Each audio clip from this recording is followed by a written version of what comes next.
5066 number হাদিস। এই হাদিসটা বলার আগে জানতে হবে বিয়া করেন নাই কারা কারা, দেখি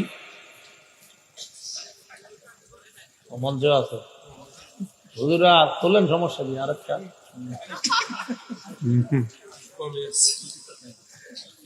ঠিক আছে, হাত নামা। এবার হাদিস শুনেন, এটা হলো অবিবাহিত যারা, সেজন্য শুনে শুনে এই হাদিসটা রসুল অবিবাহিত এক সাহাবা, এই যুবক সাহাবাদেরকে লক্ষ্য করে বলছে।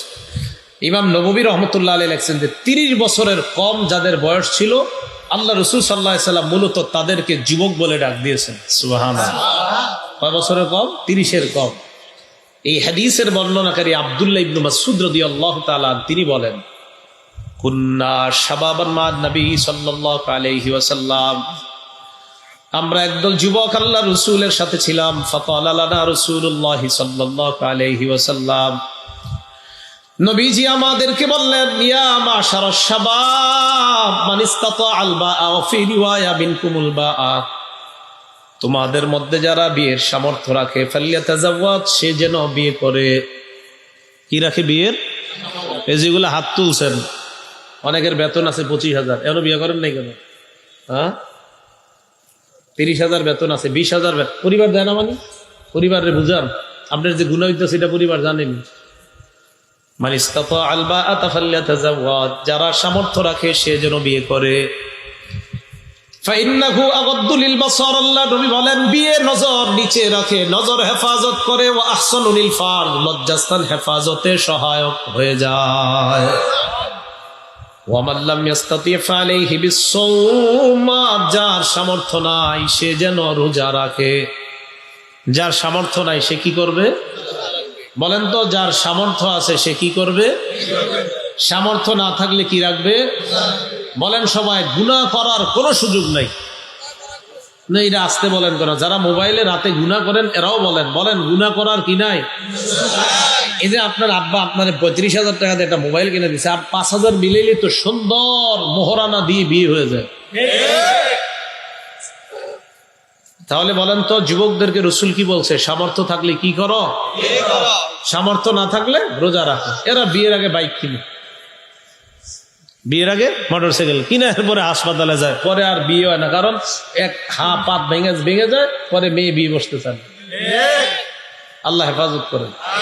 যারা মোটরসাইকেল চালায় তাদেরকে অ্যাক্সিডেন্ট থেকে আল্লাহ হেফাজত করেন। সকল প্রকার অ্যাক্সিডেন্ট থেকে আল্লাহ আমাদেরকে হেফাজত করেন। তিরমিজি শরীফের 1080 নাম্বার হাদিস, ক্বালা রাসূলুল্লাহ সাল্লাল্লাহু আলাইহি ওয়াসাল্লাম, আরবাউন মিন সুনানিল মুরসালিন, আল্লাহ রাসূল বলেন সমস্ত রাসূলদের সুন্নাত 4টা। বলেন সব রাসূলদের সুন্নাত কয়টা? 1 নাম্বার আল হায়া, লজ্জা। 2 নাম্বার তাআত্তুর, সুগন্ধি ব্যবহার করা। 3 নাম্বার সিওয়াক, মেসওয়াক করা। 4 নাম্বার নিকাহ, বিয়ে করা। 1 নাম্বার লজ্জা, 2 নাম্বার সুগন্ধি ব্যবহার করা, 3 নাম্বার মেসওয়াক করা, 4 নাম্বার বিয়ে করা। বলেন তো সবাই, সমস্ত রাসূল কোন নারীর সাথে সুন্দর একটা সম্পর্কের সূচনা করেছেন কোন বিধান পালন করার মাধ্যমে? তাহলে সম্পর্কের সূচনা বিয়ে না, আগে 2 বছর দেখাশোনা। আল্লাহ আমাদেরকে বোঝার তৌফিক দান করেন। আমাদের নীতি নৈতিকতা চরিত্র ধ্বংসের 1 নাম্বার কারণ ইসলামী শিক্ষা বলে বিয়ের মাধ্যমে সম্পর্কের সূচনা, আর অনৈসলামিক শিক্ষা বা শয়তান বলে আগে 4-5 বছর চেনা জানা করো। আর শয়তানের কথা মানতে গিয়ে আমরা পদে পদে বিপদে পড়ি। হুজুরদের কাছে গিয়ে পরে কয়, হুজুর বিয়ে করার 10 বছর হয়ে গেছে, এখনো ঘরের মধ্যে শান্তি নাই, অথচ দেখলে মনে হয় এর মধ্যে সুখী মানুষ আর কেউ নাই বাংলাদেশ। এই বেচারা যে এত বিপদে আছে, এটা তার কথা শুনলে আপনি বুঝবেন। আল্লাহ হেফাজত করেন। এইগুলো 1 নাম্বার কারণ। এবার 2 নাম্বার কারণটা শুনেন, আমাদের ধ্বংস, চরিত্র ধ্বংসের। বলেন পর্দাহীনতা। সবাই বলেন পর্দাহীনতা। এই কালিয়া কইরা আছে কিনা জানি না, না থাকলে আমার এই বিষয়ে কথা কইতে গেছি কিনা। 2 নাম্বার কি? পর্দাহীনতা। বলেন সবাই কি? হয়তো নাই, বাকি ভবিষ্যতে যেন না হয়, জন্য ওলামারা সচেষ্ট আর কি, সচেতন করতেছে। পর্দাহীনতা, এটা হলো 2য় কারণ। তিরমিজি শরীফের 1173 নম্বর হাদিসের বর্ণনা, ক্বালা রাসূলুল্লাহ সাল্লাল্লাহু আলাইহি ওয়াসাল্লাম আল মারআতু আওরাতুন, নারী হলো ঢেকে রাখার জিনিস। বলেন নারী ঢেকে রাখার জিনিস, বলেন নারী ঢেকে রাখার জিনিস। ফাইদা খরাজাত, এই নারী ঢেকে রাখার জিনিস, নারী ঢাকনার মধ্যে থাকার জিনিস। নারী যদি ঢাকনা ছাড়া বের হয়, পর্দা ছাড়া বের হয়, ইস্তাশরাফাহা শাইতান, এই নারীটাকে শয়তান পুরুষের চোখে আকর্ষণীয় রূপে উপস্থিত করে দেয়। নাউজুবিল্লাহ। তাহলে পর্দাহীনতার কারণে সত্যি করে বলেন, একটা নারী বেপর্দায় যখন আমাদের সামনে দিয়ে যায়, পুরুষের সামনে দিয়ে যায়, তার মাঝে শয়তান কুমন্ত্রণা সৃষ্টি করার সম্ভাবনা কম না বেশি? আল্লাহ হেফাজত করেন, বলেন আমিন। 3 নাম্বার, বলেন আমার সাথে সবাই, দৃষ্টির অপব্যবহার। কিসের অপব্যবহার? আবু দাউদ শরীফ 4173 নম্বর হাদিসের বর্ণনা। এই হাদিসটা একটু মন দিয়ে শুনেন। মা বোনরা কি ওয়াজ শুনতেছে? আলাদা প্যান্ডেল? আচ্ছা আচ্ছা। এই হাদিসের মধ্যে রাসূলুল্লাহ সাল্লাল্লাহু আলাইহি সাল্লাম বলেন, ক্বালা রাসূলুল্লাহ সাল্লাল্লাহু আলাইহি ওয়াসাল্লাম, নবীজি বলেন, আল মারআতু আওরাতুন, নবীজি বলেন, কুল্লু আইনিন জানিয়া ফাইদা খরাজাত ইস্তাশরাফাহা শাইতান, প্রত্যেক কুদৃষ্টি জিনাকারী। বলেন প্রত্যেক কুদৃষ্টি।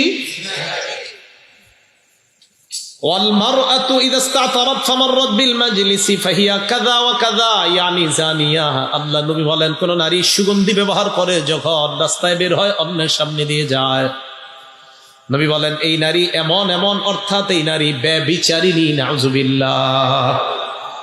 নারী সুগন্ধি ব্যবহার করবে স্বামীর জন্য, নারী সুগন্ধি ব্যবহার করে রাস্তায় বের হইছে, 4-5টা মোটরসাইকেলওয়ালা ছেলে অথবা কোনো যুবক অথবা চা দোকানের সামনে কেউ দাঁড়ায় আছে, এদের সামনে দিয়ে নারী গেছে, তার শরীরের সুগন্ধি পুরুষদের নাকে স্প্রে হয়েছে, পুরুষদের নাকের মধ্যে এসেছে। রাসূল এই নারীকে বললেন এই নারী ব্যভিচারিণী, এই নারী জিনাকারিণী। এ হলো 3 নাম্বার, দৃষ্টির অপব্যবহার। এখন বলেন একটা নারী বেপর্দায় যদি বের হয়, কোন পুরুষের দৃষ্টিকে শয়তান সেদিকে নেওয়ার সম্ভাবনা আছে না নাই? 4 নাম্বার, কথা বলা। বলেন 4 নাম্বার কি বলা? কথা বলা। বুঝেননি? যার সাথে কথা বলা হারাম, তার সাথে সরাসরি কথা বলা অথবা তার সাথে মোবাইলে কথা বলা, এটা হারাম। যার সাথে অপ্রয়োজনীয় কোনো কারণ ছাড়া সরাসরি ঘন্টার পর ঘন্টা কথা বলা হারাম।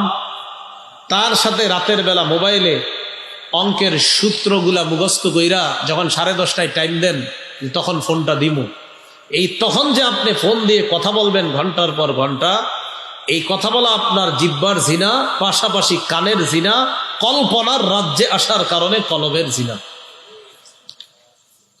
সহিহ বুখারীর 6243 নম্বর হাদিস, সহিহ বুখারীর 6612 নম্বর হাদিস। এই দুটোটা হাদিস 6612-এর মধ্যে সংক্ষিপ্ত আছে, আর 6243-এর মধ্যে একটু বিস্তারিত আছে। 6612 নম্বর হাদিসে রাসূল সাল্লাল্লাহু আলাইহি সাল্লাম বলেন, ইন্নাল্লাহা কাতাবা আলা ইবনি আদম হাজ্জাহু মিনাজ জিনা আদরাকা যালিকা লা মাহালা, নিশ্চয় আল্লাহ পাক রব্বুল আলামিন আদম সন্তানের জন্য জিনার অংশ অবধারিত করে দিয়েছেন, জিনার অংশ নির্ধারণ করে দিয়েছেন। এই জিনার পরীক্ষায় আদম সন্তান পড়তেই হবে। নাউজুবিল্লাহ। এবার রাসূল সাল্লাল্লাহু আলাইহি সাল্লামের পুরো ব্যাখ্যাটা দেখেন, সহিহ বুখারীর 6243 নম্বর হাদিস। এই যারা পড়াশোনা করেন না, আপনারা এই হাদিসটা লেখা টেবিলের উপরে টানায় রাখবেন, হাদিসটা লেখা টানায় রাখবেন। প্রত্যেক দিন যখন মোবাইলে গুনাহ করার আগে হাদিসটা একবার দেখবেন, রাসূল কি বলে দেখেন। قال رسول الله صلى الله عليه وسلم العينان تزنيان فزناهما النظر, নবীজি বলেন 2 চোখ জিনা করে, 2 চোখের জিনা হলো দেখা। মোবাইলে আপনি ঘন্টার পর ঘন্টা নাটক সিনেমা দেখা, এটা চোখের জিনা। এই জিনা করার আগে একবার আপনি ওই লেখাটা আপনি পড়ে নেন। আল্লাহ নবী কেমন যেন আপনাকে বলছে, উম্মত তুমি এখন যেই কাজটা করবা এটা তোমার চোখের জিনা। হাদিসের অংশটা দেখে নিবেন। রাসূল সাল্লাল্লাহু আলাইহি সাল্লাম বলেন 2 চোখ জিনা করে, 2 চোখের জিনা হলো দেখা। ওয়াল উযুনান জিনাহুমা আল ইস্তিমা, 2 কানের জিনা হলো শ্রবণ করা। 2 কানের জিনা কি করা? শ্রবণ করা। যার কথা শোনা আপনার জন্য হারাম, তার কথা ঘন্টার পর ঘন্টা শোনা এটা আপনার জন্য হারাম। ওয়াল লিসান জিনাহু আল কালাম, নবী বলেন জিহ্বার জিনা হলো কথা বলা। ওয়াল ইয়াদ জিনাহা আল বাতশ, হাতের জিনা হলো স্পর্শ করা, যার শরীরে স্পর্শ করা হারাম। রেস্টুরেন্টে হোক, রিকশায় হোক, গাড়ির মধ্যে হোক, তার শরীর যদি আপনি স্পর্শ করেন এটা আপনার হাতের জিনা। ওয়ার জিনাহা আল খুতা, পায়ের জিনা হলো হেঁটে যাওয়া। 14 ফেব্রুয়ারি যারা আপনারা ফার্স্ট টাইম দেখা করার জন্য রওনা করছেন, ঘর থেকে বের হওয়ার সাথে সাথে আপনার পায়ের জিনা শুরু হয়ে গেছে। এই যে আপনি পায়ের জিনা করতে করতে যাচ্ছেন, এবার রাসূল বলেন ওয়ান নাফসু তামান্না ওয়া তাশতাহি, এটা বুখারীর এক বর্ণনা। আরেক বর্ণনা রাসূল বলেন আল কলবু ইয়াতামান্না ওয়া ইয়াশতাহি, অন্তর কল্পনা করে, যাইতে যাইতে চিন্তা করতেছেন এতদিন মোবাইলে কথা বললাম, আজকে সরাসরি দেখবো, না জানি দেখতে কেমন, কল্পনার রাজ্যে বারবার তাকে আনছেন, এটা কলবের জিনা। রাসূলুল্লাহ সাল্লাল্লাহু আলাইহি সাল্লাম বলেন ওয়াল ফরজু ইউসাদ্দিকু যালিকা আও ইউকাযযিবু, লজ্জাস্থান এটাকে বাস্তবায়ন করে। আল্লাহ না করেন, আল্লাহ না করেন, আল্লাহ আমাদেরকে এই জিনা থেকে হেফাজত করেন। এটা আল্লাহ সূরা বনী ইসরাঈলে বললেন ওয়ালা তাকরাবুজ জিনা, জিনার কাছেও যেও না। দেখা জিনা, শ্রবণ করা জিনা, কথা বলা জিনা, স্পর্শ করা জিনা, হেঁটে যাওয়া জিনা, কল্পনা করা জিনা, এই জিনার কাছেও যাওয়া যাবে না। চেটিং করে আর যা করে, হোয়াটসঅ্যাপে চেটিং করে আর যা করে, যেটাই করে ওইটাও জিনা। চেটিং করে, একজনে বলতো চেটিং, চেটিং তো এখন 6-7 পরে, এরাও চেটিং বুঝে। আল্লাহ হেফাজত করেন। আরো কয়েকটা ইংলিশ শিখে ফেলছে, কয় we are in modern civilization, আমরা আধুনিক সভ্যতায় আছি। এই আধুনিক সভ্যতায় থাকার কারণে এটা কোনো ব্যাপার না, ইটস আওয়ার ফ্রিডম, এটা আমাদের স্বাধীনতা। এটা স্বাধীনতা না, এটা অসভ্যতা, এটা অশ্লীলতা, এটা বেহায়াপনা, এটা যার সন্তান পয়দা করা রাস্তা খোলা হয়। এটার নাম কখনো লজ্জাশীলতা, আর এটার নাম কখনো স্বাধীনতা হতে পারে না। রাসূলুল্লাহ সাল্লাল্লাহু আলাইহি সাল্লাম বলে দিলেন চোখের জিনা, কানের জিনা, হাতের জিনা, পায়ের জিনা, ভাই এগুলা থেকে বেঁচে থাকেন, যুবক ভাইরা বেঁচে থাকেন, আল্লাহ হেফাজত করেন। তো বেপর্দার কারণে, বলেন বেপর্দার কারণে এই অপরাধগুলা সংঘটিত হওয়ার সম্ভাবনা কি কম না বেশি? তাহলে পর্দার ব্যাপারে বাস আজকে এতটুকু থাক। আল্লাহ আমাদের সকলকে, মা বোন যারা আছে সকলকে শরঈ খাস পর্দা করে পুরুষদেরকেও যেন গুনাহ থেকে তারা বাঁচার জন্য সহযোগী হতে পারে, আল্লাহ তৌফিক দান করেন।